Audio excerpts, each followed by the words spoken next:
Hey everybody, how's it going? I'm back again with a fragrance video. Yes, a fragrance video.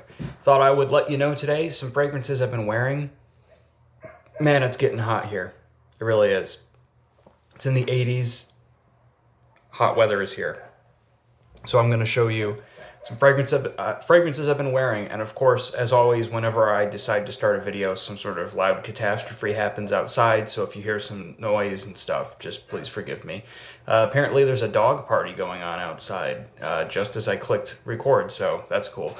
But anyways, yeah, I'm not big on fresh fragrances. I'm not huge on them. Warm, thick, sweeter, leathery, kind of woody fragrances are more my game. But there are some fresh fragrances I like. I tend to stay away from like aquatics a little bit. That's not totally my bag. I like more of the soapy scents or the clean scents, but I'll just show you what I've been wearing. There's only 3. It's not a lot, but that's really what I've literally been wearing. Number 1 is Sauvage. Of course, Dior Sauvage. It's a tried and true standard. It's kind of a classic at this point. I guess you could say it's a love or hate it a little bit. Some people don't like it because it's so overused, but I like it. I mean, it's not my favorite fragrance. It's certainly kind of boring, but it's the ultimate dumb reach fragrance, in my opinion, in my collection.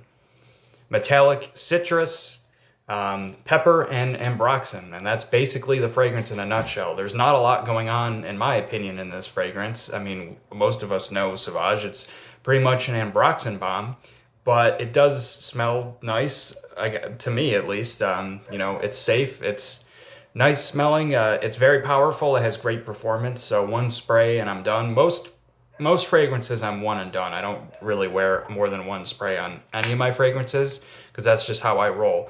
But yeah, Sauvage, and it performs very, very well in the hotter weather. So that's one.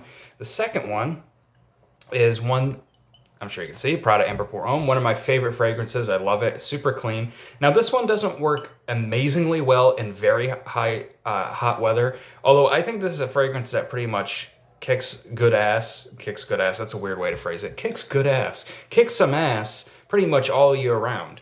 But in a very, very high heat, it might get it because it's a little powdery with that soapy style of scent it's going for. It might get a little nauseating actually. But if you're gonna be in like air conditioning and stuff most of the time, and you go out and it's a little bit warmer, this one's still good, I think. Ultra clean, smells like a luxurious bar soap. I love this. It smells amazing. It's a very comforting scent for me to wear. It's great after a shower or something. This fragrance is just amazing. I love it. I love it. I love it. So glad I have a bottle of it. And the last one has been the one that I think is very good in hot weather, and it's the one I'm most excited to wear. I reviewed it last year. Also works pretty well all year round, but I think hot weather is where it's good, and that's Alfred Sung Homme.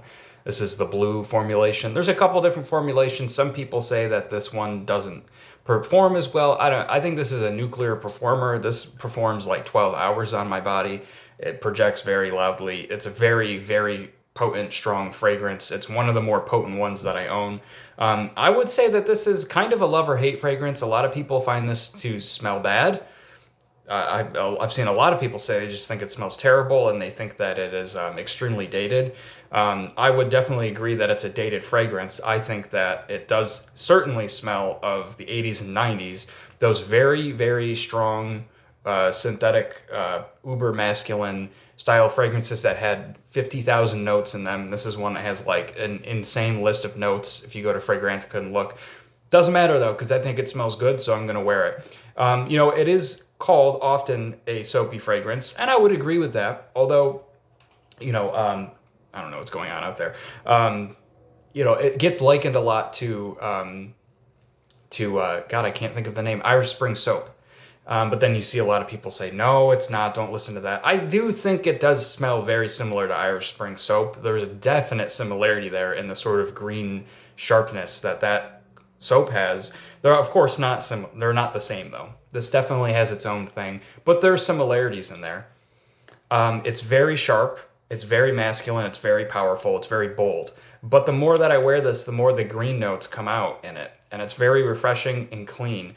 And there is like a citrusy sort of note at the top, but what I get a lot from this fragrance is like fir and pine needles. which again, some people might think that that just does not smell good, but fir and pine, I love that. I love the way it smells. This kind of reminds me almost, speaking of Irish Spring, of like something you'd smell in Ireland or something like that. I can smell it on my shirt, just fir and pine needles and green grassiness, sharpness to it. It's a little bit of citrus. There is a few spices in this, like I think there's cinnamon and stuff, but those are really buried.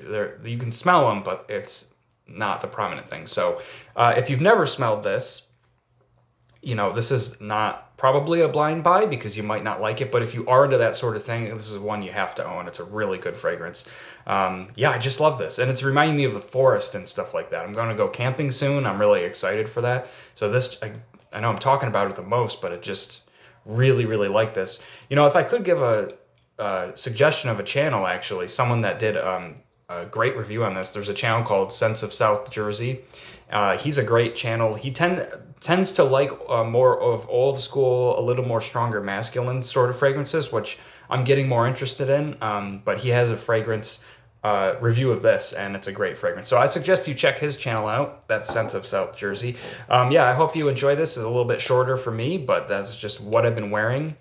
Really only those three. That's all I've been reaching for, and I've been really enjoying them. So I hope that this was fun for you to just catch up with me with fragrances. Let me know what you've been wearing. I always like to hear from you, what your scent of the day is, what you've been reaching for, or if you have any new pickups or the stuff that you're interested in, hot weather stuff. I'm kind of interested to get maybe one or two new kind of hotter weather fragrances, but I'm not big on blues or citruses that much, so it's a little harder to pick for me. So that's it. I'll be back soon with something, probably a podcast episode of a movie I'm going to watch. Is probably what's up there. To little plug, if you like movies, I do have a Letterboxd account if you want to follow that. Letterboxd is basically like a place where you review films, but it's set up a little bit like a social media site where you can follow people so you can keep up to date with the movies they've been watching and reviewing. There's not like any bullshit like a lot of social media sites. It's none of it's very minimalist. It's very, I think it's a good website. So if you want to follow me there, just thought I'd throw that out. All right, hope you're doing well. Peace out, and I'll see you next time.